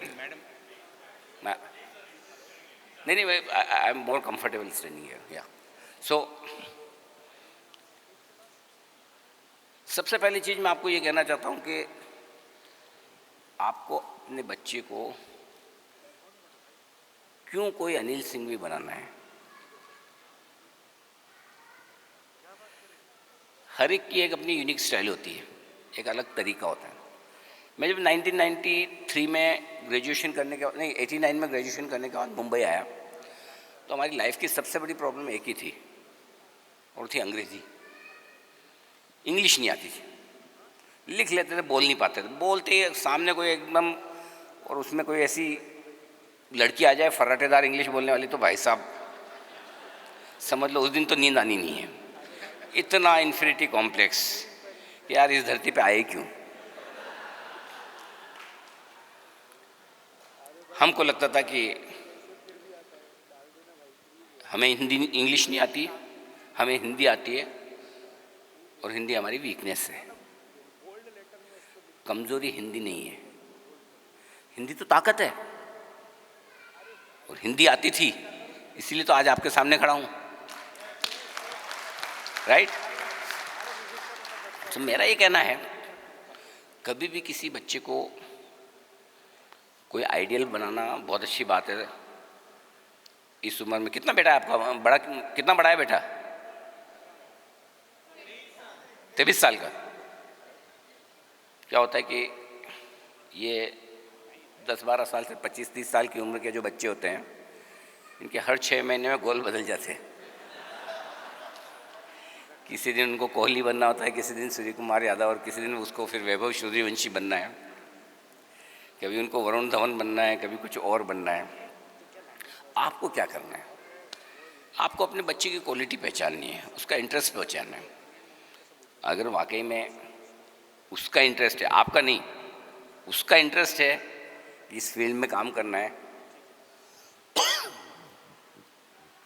कोई फाइनेंशियल सर्विसेज में, stock market related, investment related, portfolio management, बहुत बढ़िया फील्ड है, बहुत ही ग्रोइंग। और सबसे बड़ी बात क्या है, ये एक ऐसा बिजनेस है, पैसे से पैसे बनाने के बिजनेस में जिन लोगों का कोई हाथ ही नहीं पकड़ सकता। हमको ऊपर वाले ने अंदर कूट कूट के भरा हुआ है। आप मैक्सिमम यहाँ जरा हाथ खड़े, कितने लोग पैसे से पैसा बनाएंगे बिजनेस में, ये देख लो। शुरू का थोड़ा बन जाए बस, एक बार गाड़ी चल जाए, उसके बाद तो इनको पता है कैसे बनाना है। सो हमें वो हमारे डीएनए में है, और इसलिए मैं कहूँगा कि अगर उसका भी इंटरेस्ट है, बिल्कुल आप उन्हें भेजिए, मुंबई भेजिए, अगर कहाँ आप जहाँ से भी हैं, अगर वहाँ भी लोकल आपको करना होगा तो बिल्कुल हम, I am more than happy to help you in any which manner, definitely most welcome जी। Good evening sir. रोज सुबह उठते हैं 9:15 को 590 पर चले जाता है रिमोट कि मिसेस बोलते हैं नौकार मंत्री, इन्हें लाइटर वैन कहता हूँ, we are missing your cost smile sir. अच्छा, नॉट सीरियस नोट पे, I am from jewellery sector, all India का नेशनल डायरेक्टर था। अभी ज्वेलर्स के जो इतने इश्यूज, पब्लिक इश्यूज आ रहे हैं सर, ये आ रहे हैं, what's your opinion on it and what's your opinion on penny stock sir? Penny stock पे क्यों पूछ रहे हैं आप? एक क्यों पूछ रहे हैं? आपको पैसा लगाना है या नहीं, मैं लगाया वो पेनी हो गए? पेनी स्टॉक को छोड़ दीजिए, ज्वेलर्स जो इतने पब्लिक इश्यूज आ रहे हैं, पब्लिक इशू का बाद में बात, बिवेयर होने के लिए, पब्लिक इशू की बाद में बात करेंगे, अलर्ट रहने के लिए। नहीं, पब्लिक इशू की बात करेंगे, पहले बताओ पेनी स्टॉक के सवाल क्यों पूछा? मतलब यंग जनरेशन इसके ट्रैप पे नहीं आवे, यंग जनरेशन ये ट्रैप पे नहीं आवे पेनी स्टॉक्स के। आप कहाँ यंग है? जी सर। आप तो यंग नहीं रहे। जी सर। दोनों आप तो यंग नहीं रहे। नहीं, मेरे एक अभी हाल ही में एक प्रोग्राम था, शायद लखनऊ में था, कहीं था, एक भाई साहब ऐसे ही खड़े हुए, पूछे वही अनिल जी, बाकी सब तो ठीक है, लेना क्या है बताओ, 2-4 बता दो।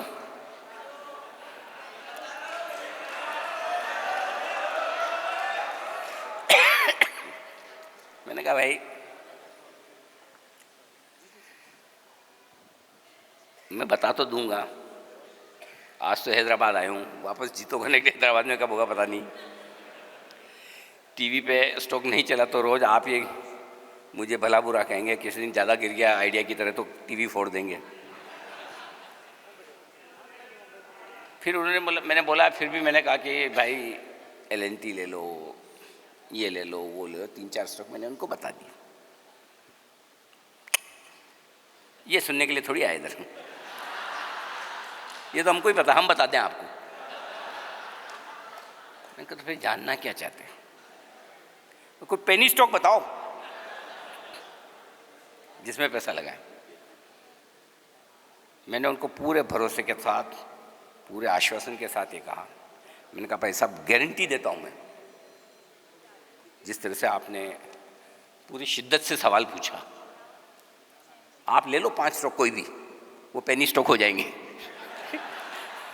आपकी इच्छा पूरी हो जाएगी। अभी वही है कि हम कल भी शाम को बैठे थे 2-4 दोस्त लोग यहीं पे, अब नवनीत जी कहेंगे, नीलेश भाई कहेंगे, प्रशांत जैन साहब कहेंगे 12% रिटर्न, 14% रिटर्न, मज़ा ही नहीं आता। फिर बोले 12-14 के लिए क्या है, ये तो सब 6 महीने, साल में डबल करना है 6 महीने में, है 6 महीने में 1 साल हो, यू आर सो रीजनेबल।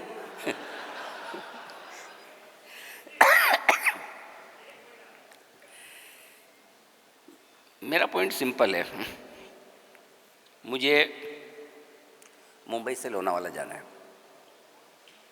मेरे पास मर्सिडीज है, मेरा ड्राइवर गाड़ी चला रहा है,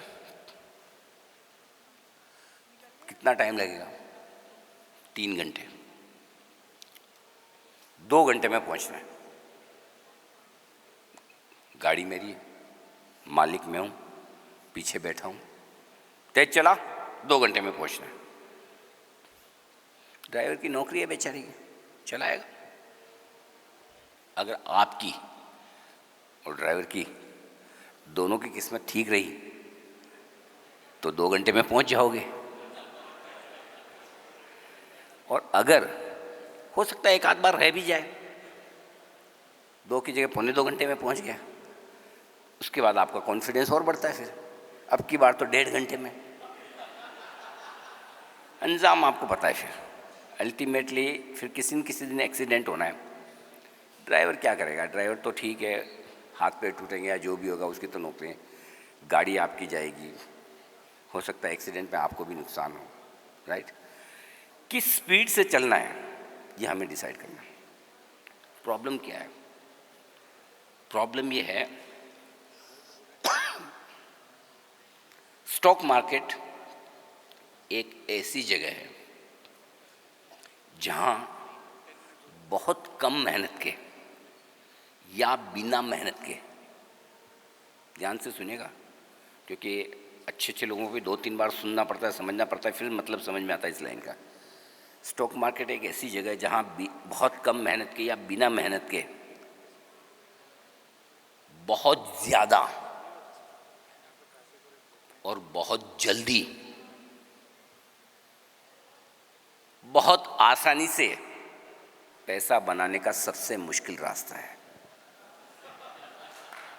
नहीं समझ में आएगा। मैंने भी लिखी लाइन, जब मैंने लिखी थी मैंने 3-4 बार मैंने कहा सही तो लिखा है ना बराबर। शॉर्टकट नहीं है लाइफ में। हमारी प्रॉब्लम क्या है, हम स्टॉक मार्केट को एफडी के साथ कंपेयर करने लगे। ये मार्केट तो नीचे जाएगा ही नहीं, और यही सबसे बड़ी दिक्कत है। सो आपके सवाल का जवाब यही है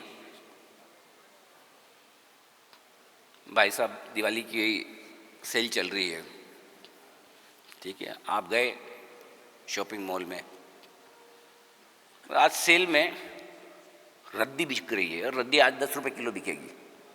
भाई साहब ने सोचा ले लेते हैं थोड़ी, 10, 20, 25 किलो, 2 दिन बाद तो 50 रुपये किलो में बिकेगी। लेके गए उठा के घर पे, भाभी जी ने पूछा जब डोरबेल बजी, क्या लाए हो? आप क्या बोलोगे? रद्दी, कचरा। रद्दी रद्दी होती है। हर किसी के बस की बात नहीं है अच्छे शेयर खरीदना और उनको रखना। सबको रिलायंस इंफ्रा, रिलायंस पावर, कौन कौन से सूद लोन, जिनकी लोन ले लेके सूझ चुकी है, सबको ऐसे ही चाहिए। क्या करेंगे अभी, राइट? आइडिया तो मैंने ही बता दिया। मेरे बोलने में कितने लोगों ने लिया आइडिया? फिर भी आए हो मेरे को मिल देखने, थोड़ी तो शर्म करो भाई। बाउंसर्स है ना इधर आइडिया वाले इन्वेस्टर बहुत है यहाँ पे। सो मेरा पॉइंट ये कि इम्पोर्टेंट ये है कि क्वालिटी पर फोकस कीजिए। एक सिंपल सा एग्जांपल देता हूँ। नवनीत जी SBI म्यूचुअल फंड के MD CEO बने। जब नवनीत जी वो जॉब ज्वाइन कर रहे थे, हमारी चर्चा हुई। इनके पास एक देश की सबसे बड़ी फॉरेन इन्वेस्टमेंट फर्म की तरफ से बड़ा ऑफर था, जिस सैलरी पे SBI म्यूचुअल फंड के उससे कहीं ज़्यादा। मेरे को चर्चा हुई, बातचीत हुई, पूछा इन्होंने क्या करना चाहिए, क्या करें। ऑब्वियसली कोई भी ये कहेगा यार इससे बढ़िया जॉब क्या मिलेगा, इतनी बड़ी विदेशी कंपनी है, पैसे भी अच्छे दे रही है। नवनीत जी का ये कहना यार वो सब तो ठीक है, एक लिमिट के बाद क्या है, आप अपनी लाइफ में जीरो ही तो आगे बढ़ा रहे हो पैसे पे। अगर SBI म्यूचुअल फंड में मैं हिंदुस्तान के इन्वेस्टर्स के लिए कुछ कर पाऊँ तो इससे बड़ी चीज़ क्या है। क्योंकि उस विदेशी फर्म के नाम से मैं कह सकता हूँ इंडिया वाले पैसे नहीं, SBI के साथ ट्रस्ट है और SBI आपके नेतृत्व में पहला ऐसा म्यूचुअल फंड बना जिसने 10 लाख करोड़, गिन नहीं पाओगे कितनी बिंदियाँ लगती है इसमें, 10 लाख करोड़ की एसेट अंडर मैनेजमेंट वाला पहला फंड बना। बाद में जब HDFC म्यूचुअल फंड के आप MD CEO बने, एक आदमी क्या कर सकता है वो समझिए। देखिए 3 या 4 साल में market cap HDFC mutual fund का, ये तो अपनी जगह है कि फंड में कितना पैसा आ रहा है कितना नहीं आ रहा है वो अपनी जगह, लेकिन MD CEO की खास बात क्या है, वो कंपनी के लिए भी तो पैसा बना के देता है। 3 से 4 गुना, मुझे एग्जैक्ट नंबर अभी याद नहीं, 2 दिन होंगे, ये 3 साल में इनके आने के बाद मार्केट कैप हुआ है। ये कमाल है। मैं तो बहुत बार कंफ्यूज हो जाता हूँ, मैं पूछता हूँ भाई करना क्या है, आपके फंड में पैसा लगाना है आपके शेयर खरीदना है, दोनों में से। और देखिए जब जब भी ये सवाल आया नवनीत जी ने बहुत अच्छे से जवाब दिया, बोला आप फंड में पैसा लगा लो, स्टॉक तो फिर अपने आप ही बढ़ जाएगा। अगर फंड में पैसा आ रहा है, फंड की परफॉर्मेंस आ रही है, आप पैसा कमा रहे तो अपने आप चलेगा। सो ये जो थॉट प्रोसेस है ये बहुत इंपॉर्टेंट है जी। और पीछे सर पीछे भी तो थोड़े माइक दो। हाँ ये सर, नमस्ते सर, अनिल सर, मैं रुपेश ब्रह्मेचा बात कर रहा हूँ सर। एंड आपको रोज़ सवेरे हम टीवी पे देखते हैं, थैंक यू वेरी मच, आप हमें और पूरी इंडिया को रोज़ गाइड करते हैं। तो सर मुझे आपसे एक ये क्वेश्चन पूछना था कि यहाँ बैठे हुए काफ़ी लोग अग्री करेंगे कि लोगों को रिसर्च खुद नहीं करना है, लोगों को चाहिए टिप्स। मेरे ख्याल में 90-95% लोगों को टिप्स चाहिए, जबकि मैं समझता हूँ कि स्टॉक मार्केट जो है ये एक कॉम्प्लेक्स डेटा और इन्फॉर्मेशन का खेल है, और जो इसको समझेगा वो बखूबी अच्छा काम कर सकेगा। तो ये कॉम्प्लेक्स डेटा को जो आप आपके न्यूज़ के माध्यम से रियल टाइम इन्फॉर्मेशन जो आप शेयर करते हैं और सिंप्लीफाई करते हैं कोई भी इन्फॉर्मेशन को, तो उसके लिए बहुत बहुत धन्यवाद। और सर के लिए एक बार ज़ोरदार तालियां हो जाए। Thank you. तो सर मैं आपसे ये क्वेश्चन पूछना चाहता हूँ कि रिसर्च रिपोर्ट्स, कोई भी कंपनी में कोई न्यूज़ होती है, रिपोर्ट्स उनकी अनाउंसमेंट्स आती है, रिसर्च रिपोर्ट और सारे एनालिस्ट जो है वो इस न्यूज़ या इस अनाउंसमेंट के माध्यम से अपनी ओपिनियन बना के एक रिसर्च रिपोर्ट 4-5 दिन बाद पब्लिश करते हैं। जबकि बहुत बारी जो न्यूज़ अनाउंस होती है उसके बाद उसका इम्पैक्ट, अगर वो न्यूज़ साइजेबल है तो तुरंत दिखना शुरू हो जाता है। तो क्या एज इन्वेस्टर्स एंड क्या as the next generation into this stock market, should we put more stress on tips and all this, or rather we should invest more in doing our own research and finding out quality information and real time information and verify the facts ourselves and move ahead? What is the right approach, sir? देखिए नवनीत जी HDFC AMC के CEO हैं, MD हैं, right. इनकी company के बारे में इनसे ज़्यादा कोई जानता है? मार्केट के भी मर्मज्ञ है, ज्ञानी है, इन्वेस्टमेंट भी सब समझते हैं। आपके बिहाफ पे एक सवाल पूछता हूँ इनको। नवनीत जी, मंडे मॉर्निंग आपका शेयर किस भाव पे खुलेगा और बंद कहाँ होगा? पता नहीं, आप कुछ रेकमेंड कर दो तो ऊपर नीचे हो जाए मेरे को तो नहीं पता जो आदमी दिन रात अपनी कंपनी चला रहा है, in and out, in each and everything he knows, he doesn't know what would be the price, opening, closing, whatever. हमें कैसे पता चलेगा? मैं जामनगर गया था एक बार, एक आप ही की तरह एक भाई साहब ने सवाल पूछा, मेरे को बोला कि अनिल जी मैं आपसे नाराज़ हूँ। इनका फरमाइए। और आप हमेशा ट्रेडिंग के लिए मना करते हो, मत करो मत करो मत करो। मैं रोज़ ट्रेडिंग में पैसे बनाता हूँ। यार इंटरेस्टिंग चीज़ है, अच्छी बात है। इनका कैसे? तो बोले देखो भाई साहब, रोज़ रिलायंस का शेयर है, 2-3% का मुँह तो आ ही जाता है, कभी 1% आता है, कभी 3%, कभी 2%। मैं क्या करता हूँ, नीचे में ले लेता हूँ, ऊपर में बेचता हूँ, रोज़ ट्रेड करता हूँ। अच्छी बात है। मैंने जो ऑर्गेनाइजर्स हैं, मैंने कहा भाई साहब पहली बात तो ये है कि अगली बार स्पीच इनका रखना, मैं भी दर्शकों में बैठूंगा, समझूंगा, सीखूंगा। दूसरी बात ये है, आप जामनगर में हो, रिलायंस में ट्रेड करते हो, लेकिन आपके यहाँ एक आदमी ऐसा है जो मुझे बिल्कुल पसंद नहीं आता, फालतू काम कर रहा है, और वो है मुकेश अंबानी जी। सबसे ज़्यादा पैसा किसके पास है? अंबानी जी के पास। रिलायंस के सबसे ज़्यादा शेयर किसके पास है? उन्हीं के पास। मैं कही ये इतना जामनगर में इतना लाखों करोड़ रुपए का प्लांट क्यों लगाया इन्होंने? ऊपर आए शेयर बेच दे, नीचे आए पैसे से शेयर खरीद लिए, यही काम करे। जरूरत क्या है फैक्ट्री लगाने की? उनसे ज़्यादा कौन बना सकता है पैसा? उनके पास तो दोनों है, आपके पास तो दोनों नहीं है। देखिए, अगर स्टॉक मार्केट, स्टॉक प्राइसेस हमेशा फंडामेंटल्स पे ही चले तो 3 महीने में एक दिन बाजार खुलना चाहिए।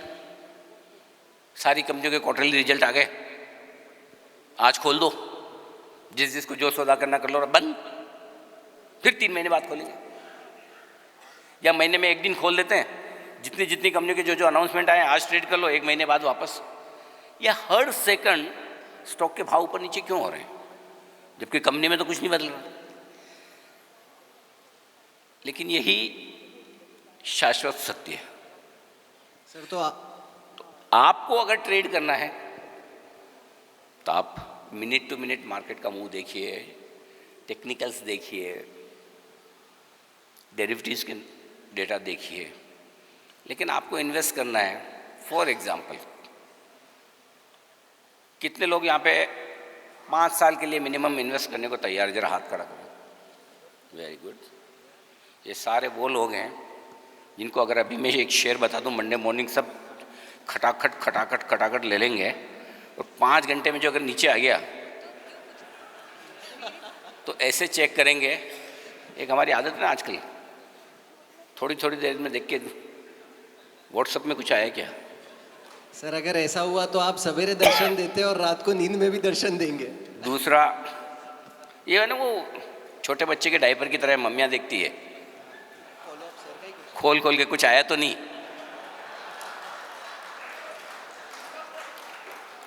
अच्छा कुछ आ भी क्या दिख जाएगा तो क्या दिखेगा उसमें? मेरा ये कहना है, ये सब ट्रेडिंग वाली चीज़ें अलग हैं। आप सब लोग 5 साल के लिए पैसा लगाने के लिए थे, चलो एक ओपिनियन पोल बनाते हैं। आप सब लोग बहुत समझदार हैं भाई, बता देना आपको कब ख़त्म करना है। हाँ हाँ,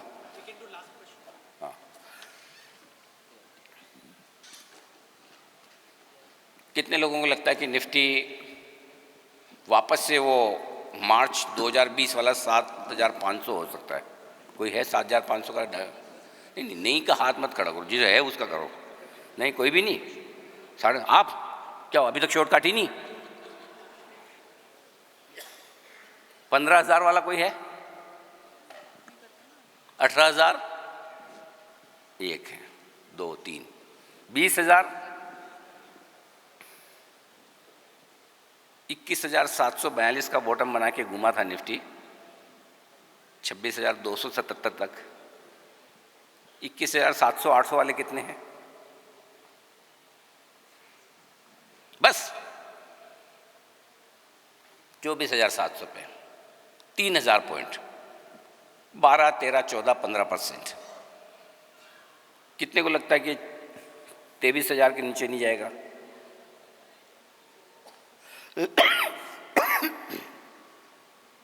आप में से कितनों को लगता है कि अगले 5 साल में निफ्टी डबल हो सकता है? मैं मार्च 2020 के 7,500 से 3 गुना हुआ वो नहीं गिन रहा। फरवरी 2020 में 12,400 था, वहाँ से हम 5 साल में डबल ही हुए। पिछले 5 साल से अगले 5 साल तो बेहतर होंगे, राइट? डबल तो हो ही सकते हैं। 25 का 50,000 हो सकता है निफ्टी, राइट? नीचे में 3,000 पॉइंट है, ऊपर में 25,000 पॉइंट है। क्या कर रहे हैं फिर आप? फिर क्यों मेरे को आज ही लेना है, कल ही लेना है, इसी वक्त लेना है, उसी वक्त लेना है? 3,000 पॉइंट के लिए 25,000 को दाव पे लगा रहे हैं आप। लाइफ में एक बात हमेशा ध्यान रखिए, इंसान हो या निफ्टी, अंत में जाना ऊपर ही है। और जब तक निफ्टी ऊपर न जाए, इंसान होने के नाते आपको ये इंश्योर करना है कि आप ऊपर न चले जाएं। हेल्थ का ध्यान रखिए, वेल्थ अपने आप बन जाएगी। जी madam. Jai Shinendra Anil ji, it's so good to have you here and it's so wonderful to see the resilience with which you are carrying yourself. I have question. एक तो कि हमारी expectations ये होती है कि निफ्टी कभी नीचे आए ही ना, जो शायद possible कम हो। So how do we ourselves handle this expectation? ये मेरी personal expectation नहीं है, but group में होती है तो even I get influenced by that. Second question is, how do you make decisions? This is not about present day, but from the moment you started thinking about yourself,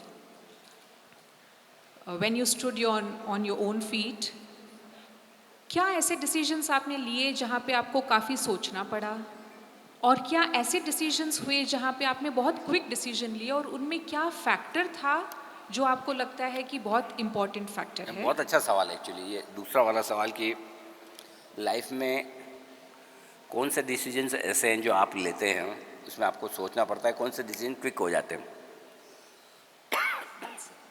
पहले मैं उस सवाल का जवाब देता हूँ। जितने यंगस्टर्स हैं यहाँ पे 30 साल से नीचे के बच्चे जितने हैं, आप लोगों के लिए बहुत काम की बात है। लाइफ में कई बार आपकी ऐसी सिचुएशन आएगी, मैं क्या डिसीजन लूँ, ये वाला लूँ या ये वाला लूँ। फॉर एग्जांपल, आपको शादी करनी है, आपके पास हमारे ज़माने की तरह तो है नहीं कि जिस पिताजी ने जहाँ बोल दिया वही करनी। आपके पास 4 ऑप्शन होते हैं, ये वाली, ये वाली, ये वाली, ये वाली। लड़कियों के पास ज़्यादा होते हैं, किससे करूं, इंजीनियरिंग करूं या सीए करूं। आप एक चीज़ ऑब्जर्व कीजिए, जब भी आप कोई डिसीजन लें, आपका दिल कुछ अलग कहेगा, दिमाग कुछ अलग कहेगा, और दोनों में कश्मकश चलती है। उस समय आप जो भी डिसीजन लें उसे नोट करके रखें कि फॉर एग्जांपल मेरा दिल कह रहा था यार ये लड़की ठीक है, इससे मेरे देख के घंटी बजी, इससे शादी करूंगा, और दिमाग कहता है कि यार ये परिवार अच्छा है, ख़ानदान अच्छा है, क्वालिफिकेशन अच्छी है लड़की मेरे साथ, बट वो घंटी नहीं बजी। फिर आपने जो भी डिसीजन लिया, या फिर जॉब्स में भी कि इधर करूं उधर करूं, ये फील्ड में जाऊं, आप ऐसी 4-5 बार 7 बार 10 बार ऐसा होता है, आप नोट करके रखिए। नोट करने से आपको ये होगा कि आपको आइडिया लगने लगेगा थोड़े टाइम पे कि जब भी आप डिलेमा में हैं, जब भी आप डाउट में हैं, ये करूं या वो करूं, तो आपने जो डिसीजन लिया, कौन सा डिसीजन आपके लिए, दिल से लिया हुआ डिसीजन आपके लिए ज़्यादा सही होता है या दिमाग से लिया हुआ ज़्यादा सही। और जिस दिन आपने ये प्रैक्टिस कर ली और आपको समझ में आने लगा, आगे लाइफ में आपका डिसीजन बहुत आसानी से हो जाएंगे, जो मैंने प्रैक्टिस की है। बहुत इंपॉर्टेंट चीज़ है, और जितने बच्चे ये करेंगे उनके लाइफ में डिसीजन मेकिंग प्रोसेस बहुत स्ट्रॉन्ग हो जाएगी। दूसरा सवाल आपने जो कहा कि सबको एफडी की तरह चाहिए,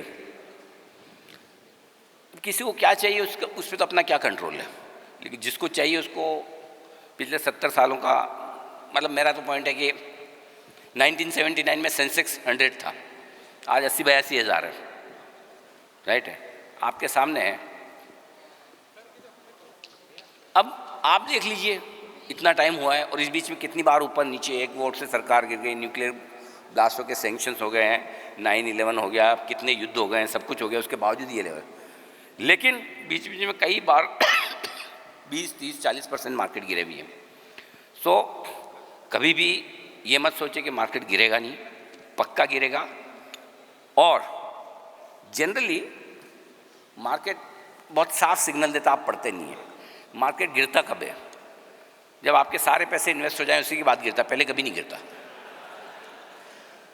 और अगर आपने पहले स्टॉप लॉस में अपनी शॉर्ट पोजीशन को नहीं काटा, तो जिस लेवल पे आप शॉर्ट पोजीशन काटते हैं वहीं पर टॉप बनाता है, ये आप सबको पता है। इसलिए मार्केट की खूबसूरती यही है, मार्केट और आपकी हार्ट बीट दोनों ऊपर नीचे होती रहे, यही मेरी शुभकामनाएं। थैंक यू सो मच, धन्यवाद। Ladies and gentlemen, give it up for Shri Anil Singhvi ji. और अब मैं अनुरोध करूंगा मंच पे फेलिसिटेशन के लिए आ जाएं please. Shri Saurabh Bora ji, director JITO apex, Shri Malay Shah ji, president Shraman Arogyam, Shri Lalit Chopra ji, Shri Sushil Sancheti ji, Shrimati Madhu Jain ji, IIFL, Shri Rohit Kothari जी, श्री संपत चापलोट जी, श्री राकेश चोपड़ा जी, श्री रमेश जैन जी और श्री प्रवीण धोखा जी। आप आ जाएं और हमारे तीनों खास अतिथियों का आदर करें, सम्मान करें। और इसके ठीक बाद All right, ladies within a and minute gentlemen. we'll start the session with Baman Irani. In next 2 minutes the session begins. He's already here. तो कहीं ना जाएं। Baman Irani, the actor that we all love and adore, he'll be here in 2 minutes. जी हाँ, आप सभी से निवेदन है, प्लीज बैठ जाएं, please take your seats because in just 2 minutes Shri Boman Irani ji will be here with all of us, जिनको सुनने के लिए आई एम श्योर हम सब काफी रमेश जी एक्साइटेड हैं। रमेश जैन जी ऊपर हैं।